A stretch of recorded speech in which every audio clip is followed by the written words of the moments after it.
Oh, shoot, I don't have the big light on. Let me turn that on.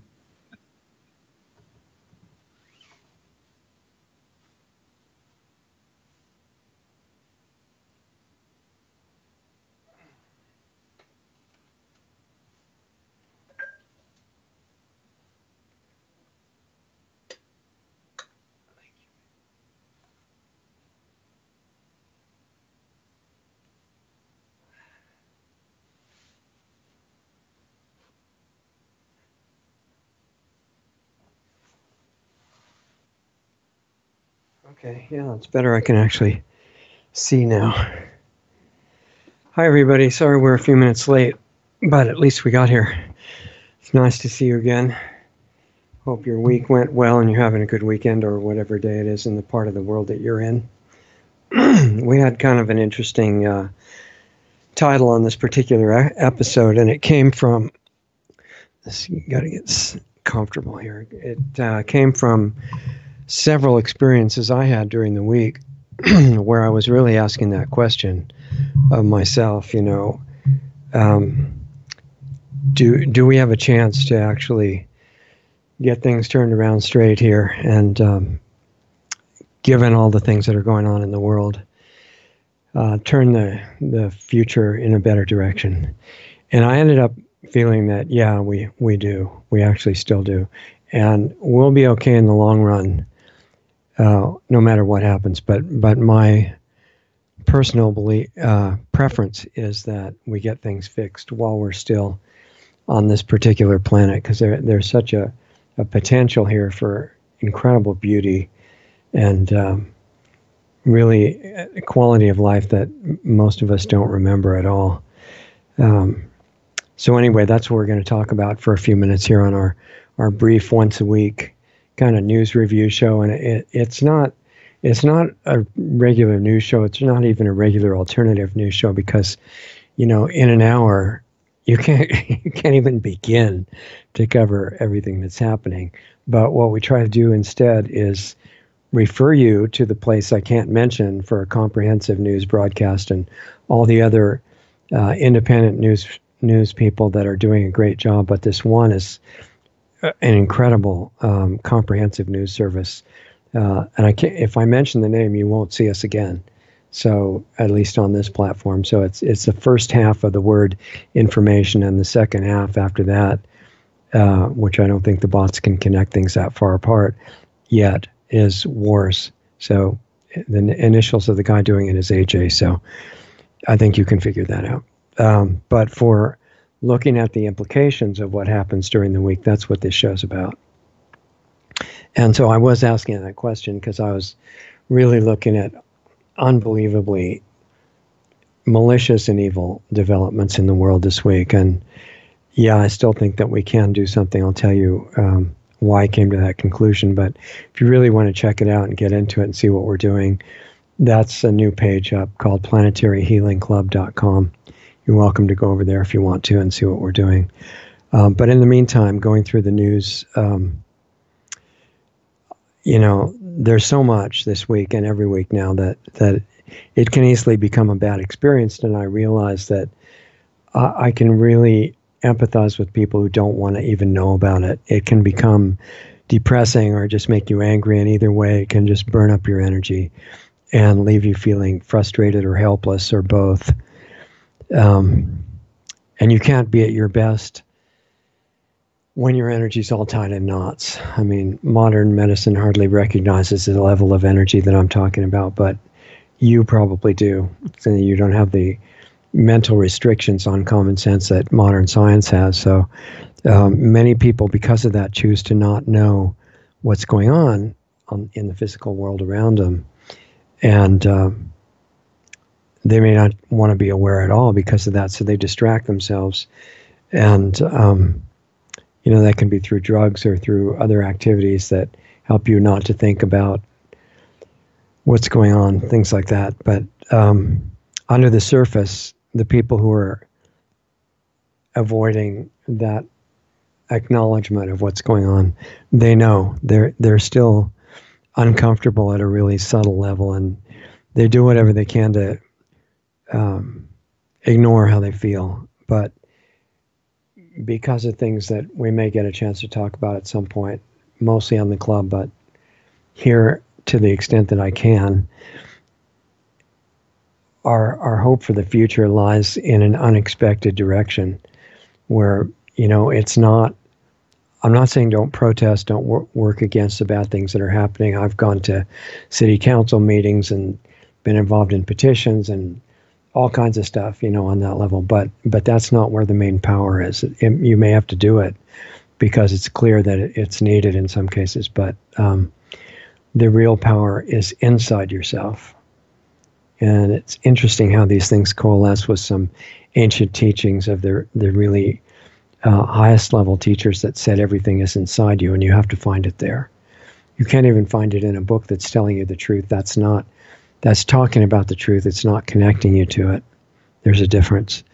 So anyway, some people are saying it's negative to acknowledge what's going on. I totally understand that. It is pretty negative in a way. And some people call it fear porn. We've had comments like that. But it's not, shows like this or ones that are honestly telling you what seems to be going on. That's not porn of any kind. Porn is for people that really want to get into a certain emotion or excitement or something, whether it's about the usual kind of pornography or, people who go to the worst horror movies they can imagine, and the ones that get really scared. That's fear porn, okay? They're just doing it to enjoy being scared. That's not what this is about at all. And I've also known people who say that if you want to be spiritual, whatever they mean by that, then you have to not acknowledge that you're seeing anything negative. And it doesn't really work. I've watched them do that. They can say, no, I don't see any of this stuff, but they do.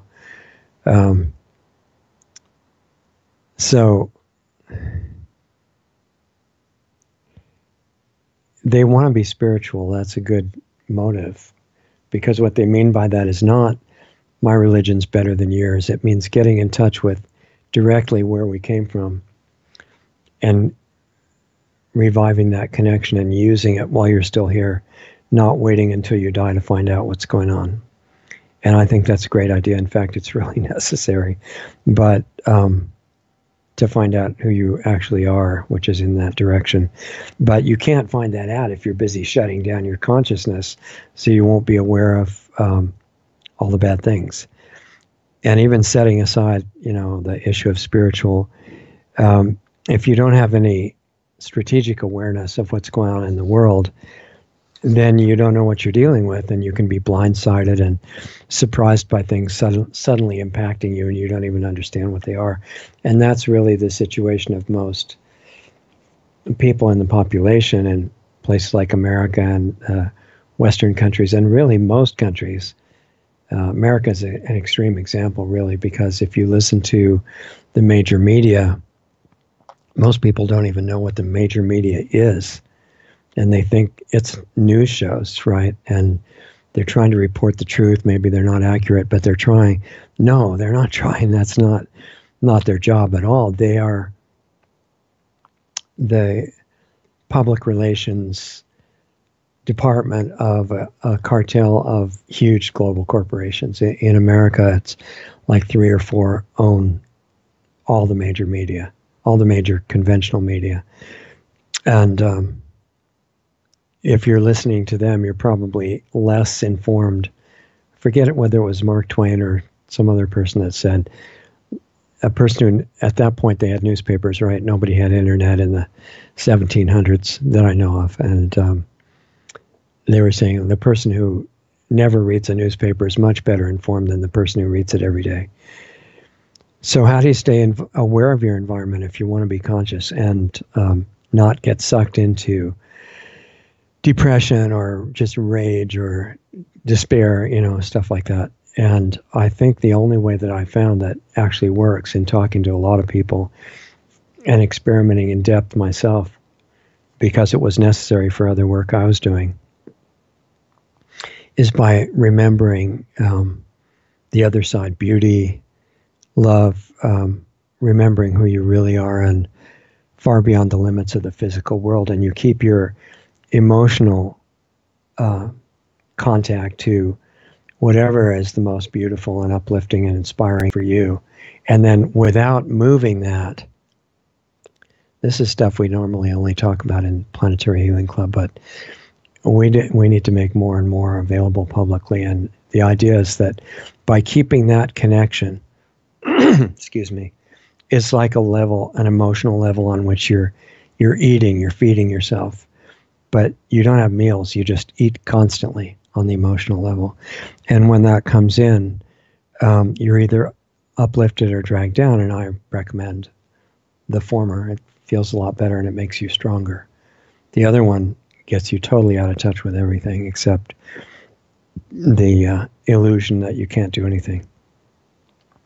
So with practice, you can learn to keep your emotional attachment on there, whatever you really love and what helps you.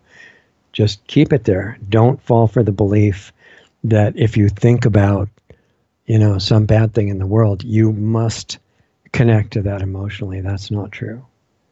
You have to be connected to somewhere emotionally, but not anything negative. That's your choice. And if you do that, and you get used to that and perfect that for yourself, that skill, now you can look with clarity at what's going on in the world, and you're not going to be all depressed about it or super angry or burning up your energy, things like that. So I'm suggesting, why don't we, since this is supposed to be something of value to you and not just an entertainment hour or something like that, or even just something that's interesting, I want it to help you. So why don't we use the rest of this broadcast that we've got left as an exercise in doing what I just tried to explain, if you want to. So hold your feeling connection to whatever's most beautiful to you, and we're going to look at a few things going on in what they call the real world. It's the one that we see around us. And really, if you look for themes, since that's what we have time for in this brief overview, what I see at my level of understanding is that the global rulers, using the United Nations and NGOs and foundations and groups like that, rich funders, Soros and other people, continue to attack the borders of European countries and the U.S. because they figure if they break down sovereign countries and convince the gullible people in the population that, this is for world peace and global government is going to be the end of wars, and it will be. They're probably right about that, because nobody will be allowed to do anything other than what the ruling cartel says they can do. So to break down sovereign countries, which are an obstacle to global tyranny, the establishment of global tyranny, they use poor people, like in the case of wanting to attack the American borders, they use poor people from Central and South America primarily, some others that come and join. And they fund and organize these massive military operations, which they've made up the word caravan. So caravan, that's really nice. That's like people exploring the desert on camels or something like. It's not really like that. It's military attack force. But the genius of it is that they're using probably 90% people who have good motives and fall for the fake offers that the organizers from the UN and these other places tell them, that America's just waiting for you. Everything's going to be free. You'll be put on welfare. You'll be welcomed at the border, which is true. The Democrat Party people are trying to do that, and the NGO people, by any means necessary, all these really evil groups that may think they're doing good. Excuse me. They are trying to greet them at the border too. They think they're being humanitarian, right? And they think there's this other group. What is it? People Without Borders. It's a Mexican language word or phrase, but that's what it means. Pueblas sin fronteras, something like that. And they convince all these people that, look, all you have to do is come to the U.S. and your life is going to be wonderful. And the criminal media in the U.S. makes you think that it's just these people that started walking, right? They were so brave because they're going to walk the entire length of Mexico with their kids, and that's complete nonsense. I mean, that any of us would fall for that is really interesting, to say the least. They don't do it walking. They do it in buses and trucks with bathrooms brought with them, all the food requirements, all the logistical support, money. They're given generally debit cards without names on them, working with MasterCard and Wells Fargo, places like that, from what we've heard. And they're given $1,000 for each leg of the journey that they make to give them incentive. So this is not some people spontaneously walking across thousands of miles of desert or anything like that, any more than in Europe, where they're trying to wreck the countries by bringing in people from third world countries that are very poor, and they do want, money and stuff, but they also, in the ones that are attacking Europe, they have the advantage that they have a religion that says everybody who's not a member of their religion has to be killed. And in the original scriptures, which I happen to have read, I can't name the religion or will be banned this week. In the scriptures, it says, God really hates the people who are not chosen in your religion and wants them all killed. And you don't have to kill them with stones or anything. You can stab them. You can cut them in pieces with a knife. You can, now they're interpreting that you can run over them with cars and trucks. And of course you have to rape all of them that you can, because that helps conquer the country faster. This is a wonderful boon to the people in trying to take over the European countries, to use people with that kind of motivation. It's great. And it means they can do carjackings and home invasions and everything without much training.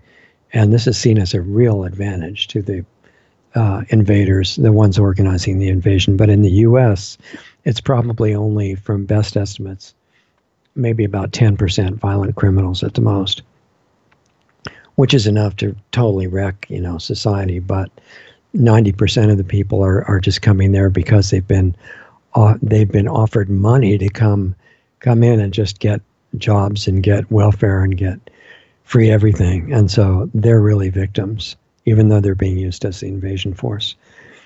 And they're also taught that America is terrible and needs to be overthrown as soon as possible. And they bring up their own country's flags and they burn American flags on the way up. They're not friendly immigrants. It's nothing like that. And the media knows that. The major media knows that. They're completely given over to evil, with a few individual exceptions, but that's the most of it. So, it reminds me of John Lennon's song Imagine, which is a beautiful song.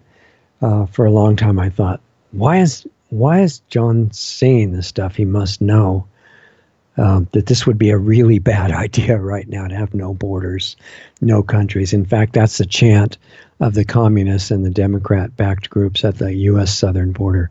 What do they say? There's a few variations of it, but it's something like no border, no wall, no border, no wall, no USA at all. They're not coming to integrate into American society.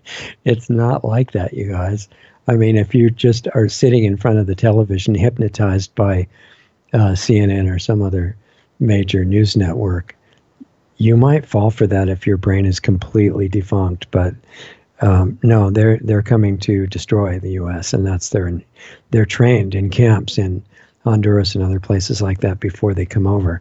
The ones invading Europe don't need the training because their religion's already taken care of that. They know all the people who aren't in their religion have to be killed, are raped and deceived and everything. And in fact, the leader of their founder of their religion says, yeah, you can use deception whenever you want, as long as it's somebody who's not in your religion, because God doesn't like them anyway. So there's no problem. Anyway, John Lennon's song, I like a lot, but it's a vision of something that is not practical right now. It would work to have no borders when every place is run like America should be. In other words, based on individual freedom,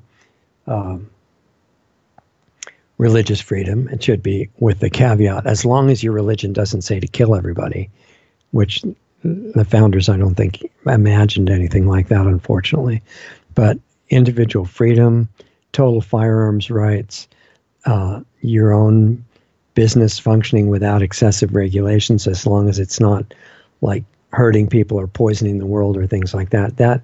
That part, people misunderstand what free enterprise and capitalism, free market capitalism is about.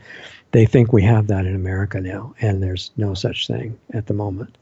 It's all special deals with government working with chosen global corporations, many of whom are producing products that literally kill people. That's not legitimate free market capitalism at all. It can only work in an environment where people are conscious and they realize you don't try to get ahead or make profit by ruining other people and killing them. You cooperate, right? And it's not a communist or socialist deal, which is national suicide, but it's freedom with the caveat that you care about everybody else. You don't need to read a commandment that you care about everybody else in a book. You just know. That's the difference with consciousness. You're not following a rule. You can just see it. And in a place like that, even though cultures would be respected and cultures in different countries would be maintained, you wouldn't need these massive tyrannies trying to suppress everybody. And John Song could come true. And you wouldn't need beliefs because it would be direct experience. But that's not happening right now. I don't know if you noticed. It's not like that. You've got countries where they believe you should die and they should steal everything you have. And having no border in a situation like that is not brilliant. So even though we're being told that that's what we should have because it leads to global tyranny, which is a step toward the end game of the global rulers, not the end, but it's a step. So now more people are starting finally to become aware of the fact that this one world government thing, the world with no borders, sin fronteras, as they say in Espanol, this is not a positive idea. This is like suicide for every nation that's left on Earth. And the global tyranny that comes in, you won't like it. They won't like it either. Even the organizers that are pushing for it are not going to like it once they understand what it is. But they're as much hypnotized as anybody. So some people are waking up to that, like this kind of exciting movement of what they call the yellow vests in Europe, starting in France, but spreading to other places now, even Scandinavia and other parts of Europe. And the news is trying to say, well, they just didn't like some specific site being censored or something like that. No, when you listen to the leaders of that movement, it's like they're tired of tyranny and having their lives destroyed, which includes the open borders. And the rulers of the European countries have been intentionally destroying their own countries, probably because, thinking that that was a mistake and they didn't really mean it. It's not realistic. These people are not that much of zombies. They're working for what they think is their own self-interest, and I suspect they've been offered massive payoffs combined with blackmail, release of certain photographs and information if they don't cooperate. The usual bribery and blackmail deal is a good combination that's worked all over the world in government and industry. And I suspect that's why they've been working to destroy their own countries, like Angela Merkel, Theresa May, Macron in France, and many of the others. It's not because they couldn't figure it out. It's because they did figure it out and said, yeah, slavery sounds pretty good as long as I'm not one of the slaves and that I'm in the privileged elite. So that I think they're doing that. But the Yellow Vest movement in France, which is nothing like the movements of the immigrants from Africa that are, wanting to destroy everything when they just blow up things and try to kill the police and everything. This is not like that. This is a little bit more conscious. And they're saying, no, we don't want any more open borders. We don't want the country being destroyed at all for globalism. We've had enough of that. And so that's right now kind of a thorn in the side of the globalists, and they want those guys dealt with and removed as soon as possible. And I'm sure they think they will easily do that, being in control of banks and the media and social media included, and be able to really shut them down. But we'll see what happens. I don't think they're planning to let themselves be shut down, but it's going to be interesting to watch. And in the U.S., there's a president currently that's not a globalist, and even committed the sin of saying that publicly, and was demonized by it by all the major media, and some of them putting on these amazing acts. I mean, in the U.S. and I think most of the world right now, the high level people in the media are actors, right? You guys know that, right? I mean, when they heard the president, and I almost said his name, I can't do that or we'll be banned. But you know who the president is in America right now, I think. And after he said, yeah, I mean, he did not describe globalism accurately. I think he actually doesn't understand the whole picture, unfortunately. But he did say he was a nationalist, and you could see this anchor on CNN say, "Did you hear what he just said? I can't believe it. He said he was a nationalist," a term that is a favorite of the alt-right, you know, all the racist haters of everybody and all this stupid stuff. He said it's a favorite of the alt-right. It's got heavy-duty racist and white supremacy overtones, and this just proves the president is even worse than we thought. The media is such a major criminal organization in Western countries now. It's beyond what even most of the conspiracy theory people realize.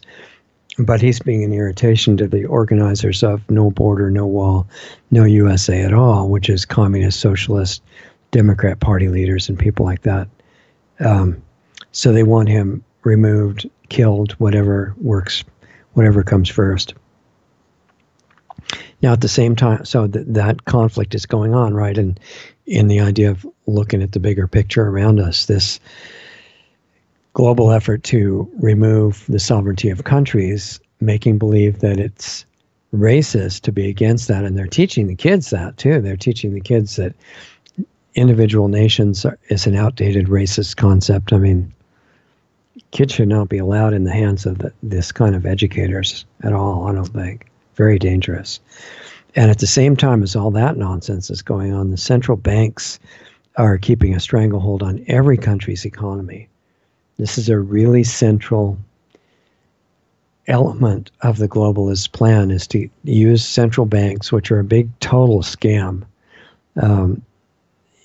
to keep everybody poor and either dependent on welfare or in poverty, stress, sickness, shortened lives from too much stress and having to work constantly. And hopefully both parents are totally tied down to jobs all the time, which leaves the kids with nobody to raise them. And they end up under state care or in daycare situations that the state regulates and controls. Or if they don't have work, if the parents don't have work, that's okay too, because they can, since they're helping the parents survive with free money, they can say, okay, in exchange for this free money, here are the things you have to do. For example, get all the injections given to your kids, and you know that ruins their bodies and their brains and their immune system. It's a really malicious takeover. And this goes along with in UK and Europe especially, and it's starting in the US, this global move to confuse the children's gender identity. Really nasty. Europe's a little ahead of the US. And the parents that complain, when they're even teaching the kids that they should be chemically changed into the other sex or surgically. It's like, it would have fit in with one of the German death camps, experimental medical centers, right? But it's being done in real life now, and the parents that object can be put in prison, or the kids can be taken by the equivalent of CPS. It's pretty serious.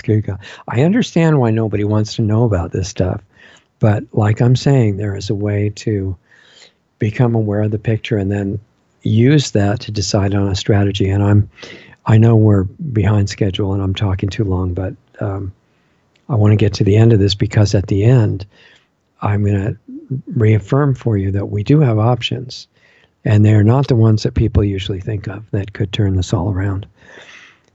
So that's the theme that we talked about of the attack on borders and sovereignty of countries, using members of religions.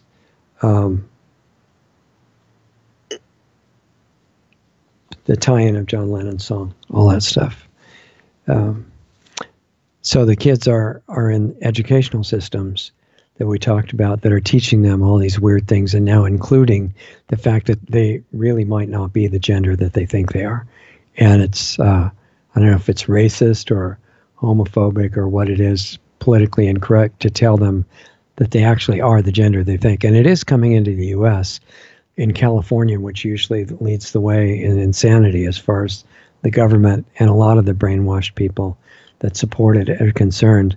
They are apparently passing new laws that will, I mean, they're really twisting language. They say that it is unfair to the child to assign a sex to them when they're born, right? Like it's arbitrary, like they did a lottery and, okay, we need an equal number of boys and girls, so you're going to be a boy and you're going to be a girl. That's not what's going. I mean, I shouldn't have to say that, right? But people are sitting glazed in front of the TV and saying, oh yeah, we've been assigning genders to all these kids without their consent. That's like fascist or something, right? It's like, I've told Doug a lot of times, we're living in Idiocracy 2. Like, I don't know if you saw Idiocracy 1. I happened to watch it because I heard it was banned, and I wanted to see why. And it's pretty accurate commentary on the future that we're living in to a great degree, but this is the sequel, except this is what they call real life. So they're going to stop assigning genders to kids and being so fascist about controlling their lives, right? This is coming into America, and they're forcing. I just read a story about, I think it was a girl in elementary school, if I'm right, in my memory, if it's right, that she told the teacher that she identified as a boy and wanted to be called him from now on. And the teacher said, not going to do it. And so he's being fired. And this is moving into the U.S. It's mass insanity enforced by losing your job, losing your money, losing your internet privileges, losing your business, going to prison, whatever's needed, and being demonized by the media as so that all the rest of the hypnotized people will think you're evil. And it's going to need to be turned around. Otherwise, it could get a lot more serious than it is now.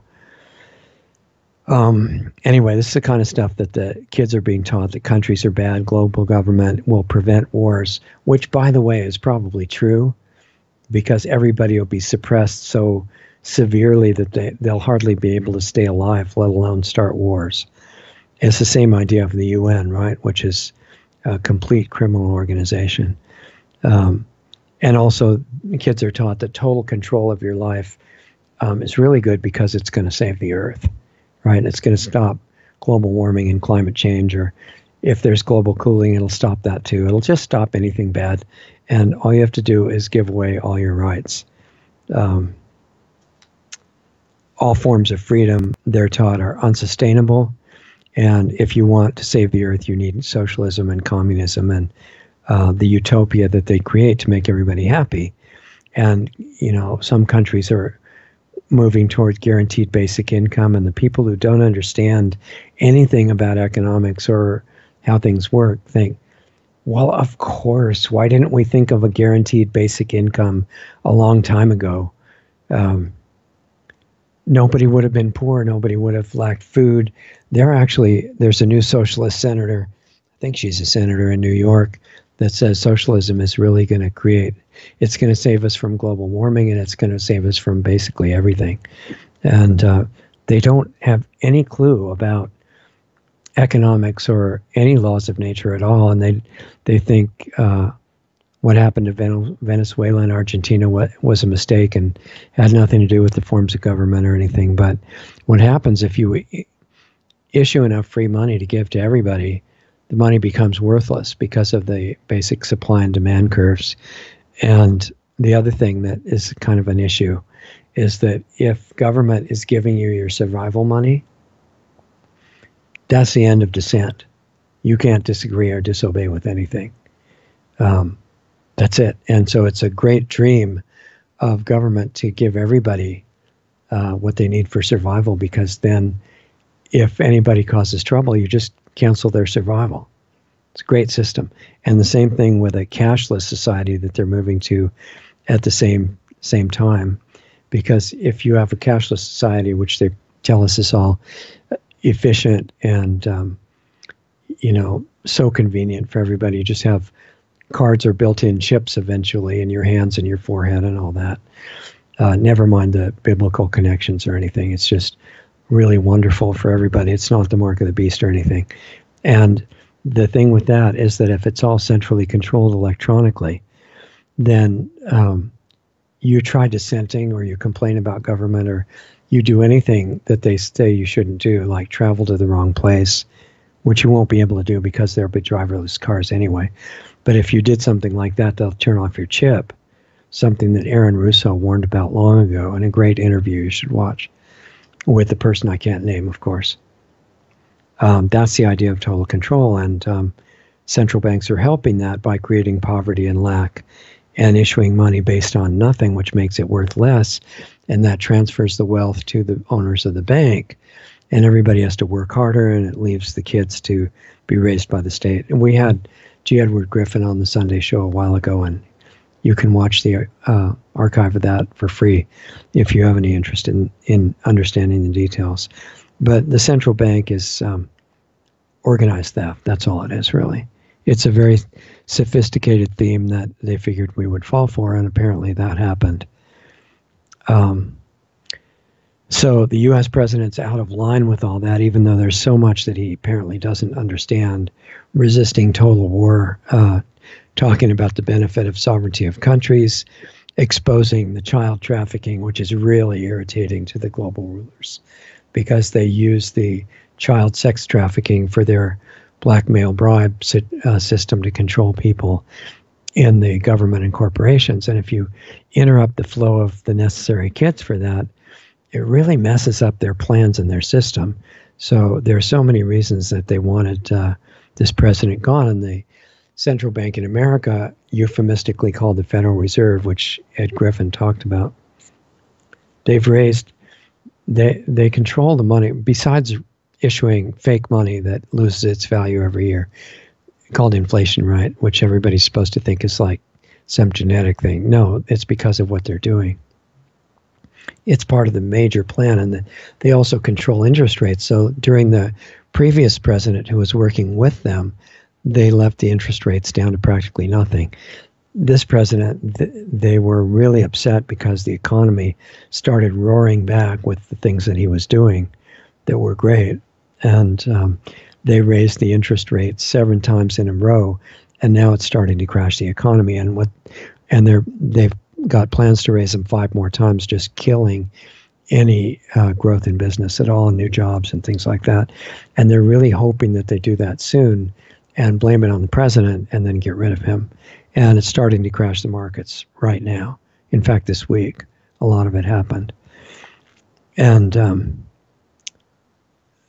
another person who I can't mention, a friend of ours who wrote a couple of great articles this week on what the globalists are doing, in addition to what we already discussed, which is killing, I can tell you who it is. I mean, hopefully you've guessed, but his first name is Mike.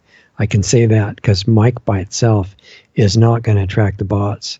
And his last name, separated now enough from his first name, is Adams. And he's got a great site that I recommend subscribing to. It's free, and you get amazing content in there.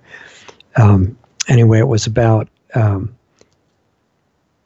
2 things. It was the terraforming of our planet. Because you read about, in science fiction, you see movies about the space travelers going to other planets and terraforming a place that has no oxygen to make it oxygen rich and beautiful, and all the plants grow and water shows up and all this great stuff happening. That's positive terraforming from a human point of view. There's negative terraforming too. And this great article that Mike wrote, that I thought was great anyway, and there's videos on it as well, is that the Earth is being negatively terraformed right now, primarily by geoengineering, spraying toxic metals from high altitudes along with biological weapons mixed in and things like that. That is it's to destabilize the weather, to make you panicked about global warming and climate change and all that. But it's much more than that. It's poisoning all the agricultural land. It's making all the forests explosive by putting metal dust on them, doing all kinds of things, working with HAARP and other microwave installations. This is not population reduction. That's a stage for sure that they're going through, but that's not the end game. The end game is clearly extermination of life on the planet, 100%. And I've been saying that for years, and Mike is now agreeing with that, apparently, and saying this is to kill life on the planet, because the kind of changes they're doing are irrevocable type changes. They're not things that they can just use the magic words and the special passcodes and stuff, which they tell their minions that they're going to do. They're not going to do that. They intend to commit planetary suicide by the steps as part of a ceremonial sacrifice that is religious at the top level. It's not about money. And that's a long subject in itself. So we have a pretty serious situation, and you can see why the global rulers are confident. They don't see any way that that they can be stopped at this point. And they have some justification for saying that on the obvious level. And they assume that we're too intimidated and crazy and fearful and stuff to be able to do anything at all right now. So it's understandable, but so I have empathy for why people would feel hopeless and want to go do drugs or any possible distraction that they could do. But there are other options that we have that you are never supposed to even consider. And they're far more powerful than the ones that are suggested, where you oppose the power structure head to head. That's what the rulers are expecting as people get more desperate, although they're trying to make it not happen by making you too sick and weak to do anything. So even that won't be possible. But there's another option. And, I have this problem where I like to keep quoting some of the old movies that I think are very symbolic and connected in ways to what's really happening. And I remember in the first Star Wars movie, did any of you guys see that? I hope. That was kind of a neat adventure movie. And they were trying to blow up this evil thing in the galaxy called a Death Star. It's like a satellite. It's got weapons. It's used to blow up planets and stuff by the Empire, the evil Empire. And it's as big as a small moon, right? But it's a synthetic thing. And it seems invincible by far. It could destroy whole planets, and representative of what we're facing now on Earth without the need for a Death Star. They got their own Death Star in the global rulers that are gradually extincting life on the planet. And the same thing in Lord of the Rings, another great story that is really symbolic of things happening on the Earth. Sauron was the evil entity controlling all the bad stuff and breeding bad creatures to serve him and stuff like that. That's where orcs came from. And he was overwhelmingly powerful and terrifying and about to plunge the whole world into darkness. Does anybody see any similarities to what's going on here?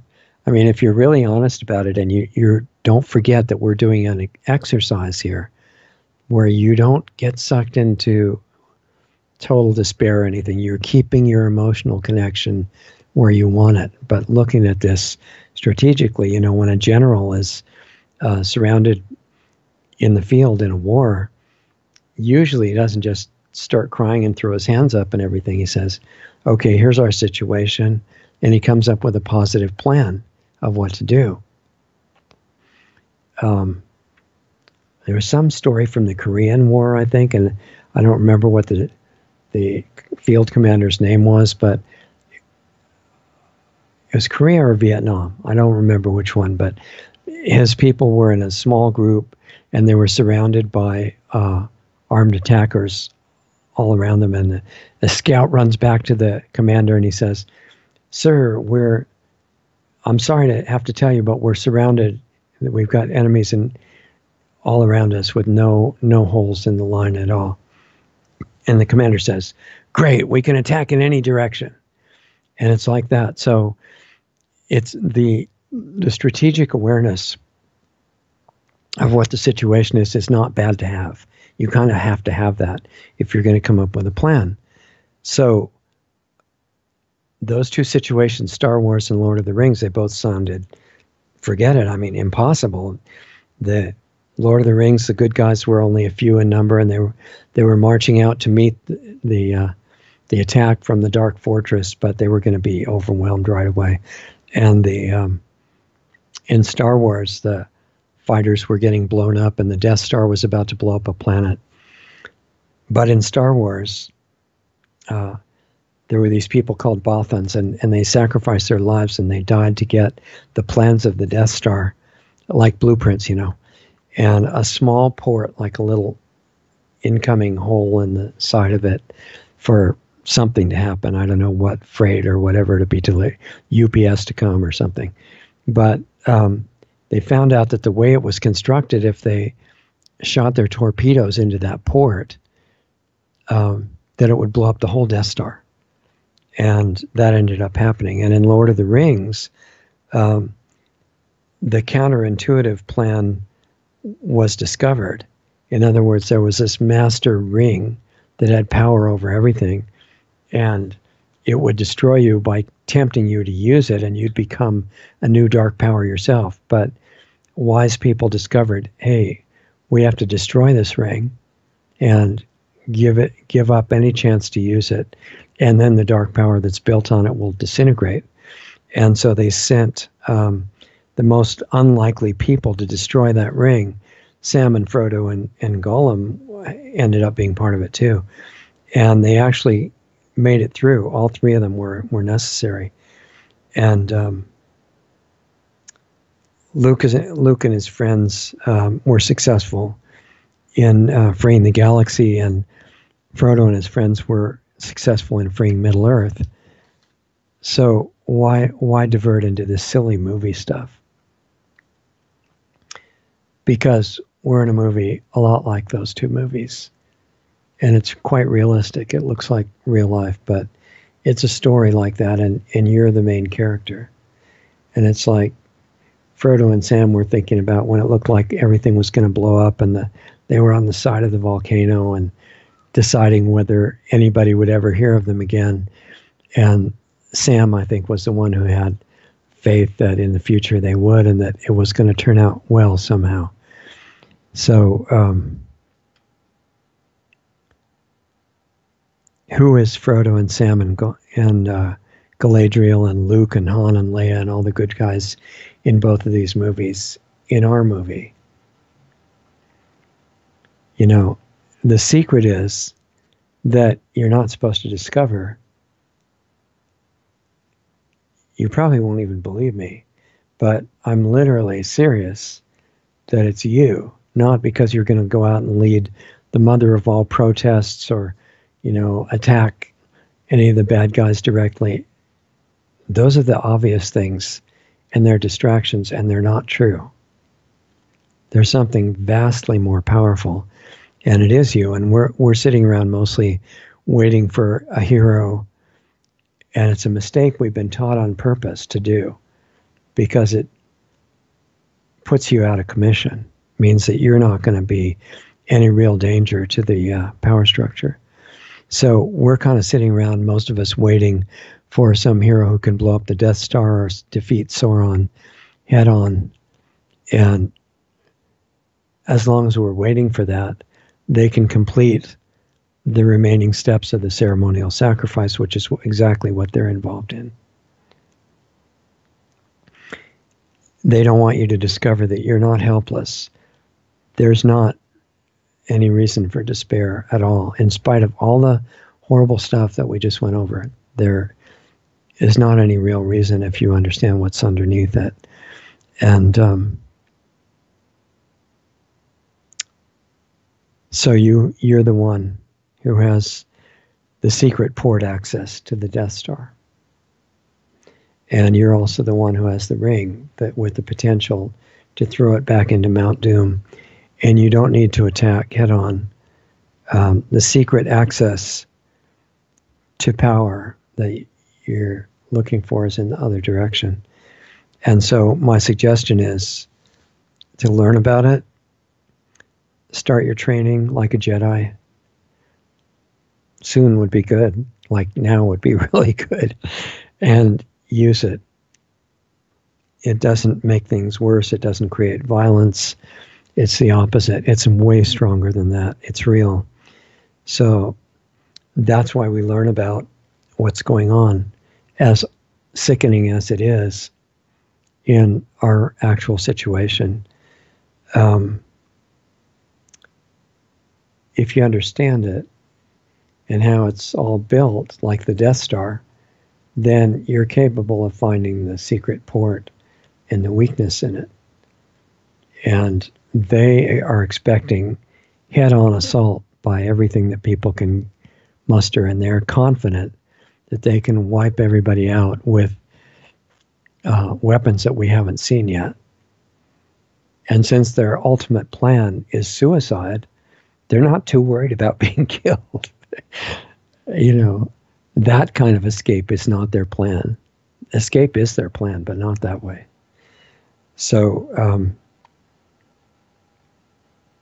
you have to actually start not by a frontal attack, but by changing some things in yourself. And people will say, oh, no, that's impossible. And that's just a self-deceptive waste of time and things like that. But that's why few people recognize it. There are no new belief systems needed. Belief systems are not the same as direct experience. And direct experience is the access to power. And it's not a power to destroy anything, it's a power to heal. In fact, what's funny about it is it's the only thing that would actually help the people that are trying to destroy everything. They're making a big mistake. Any of you monitors who happen to be watching our program, if you're working for the dark side, you're maybe really smart on an intellectual IQ level, but on a deeper level, you're not too bright. And this is not a criticism, because any of us could fall for that. That it's false pride to think that you're above it. Anybody could fall into that. But you're making a big critical error, just like the Death Star being overconfident when it had that port in it, or Sauron thinking that nobody could get him. It's not going to help you to succeed like you think you want to and destroy everything. And if people who still have some sanity reachable internally actually do what I'm suggesting, then it's going to help the bad guys too. And it's not about deserving it. Nobody really deserves anything. We've all made big mistakes. And on the other side, on the real side, everybody deserves all good that can be done for them, even the bad guys. And if we do that, they're not going to be bad guys anymore. It's going to be a lot better, instead of continuing a perpetual feud. So I guess that's the main message for this broadcast, is that, yeah, there's a reason to understand as deeply as you can what's going on in the world around you. And besides that, to realize that there's massive power for healing and harmony that's hidden inside each one of us, you in particular. And that as soon as you're ready, getting in touch with that and actually using and developing it, starting your Jedi training, so to speak, would really be a good idea. And it'd be one of the best contributions you could make to the world. And you can still all do all your regular work on the outside anyway. It doesn't stop that. This is something you do at the same time. That's the limit of what I can say about it publicly. If you want to hear any more detail, go to planetaryhealingclub.com. But it's not spectator sport. I don't recommend getting involved further unless you're really brave enough to face yourself. And that's where the real challenge is. But you can do it when and if you want to. planetaryhealingclub.com. And other than that, we'll keep putting up as many free videos as there's time for on all the channels, as long as we can stay there. I'm trying to watch the language so we stay there a while. And remember the Sunday night show. It's going to be tomorrow night, a really good one as always. And if you miss it, the archives are there for free. And I think that's about it. Thanks for being with us and for being patient with our couple minutes of late start. Really appreciate all of you very much. And look forward to seeing you again next week. And I'll see you then.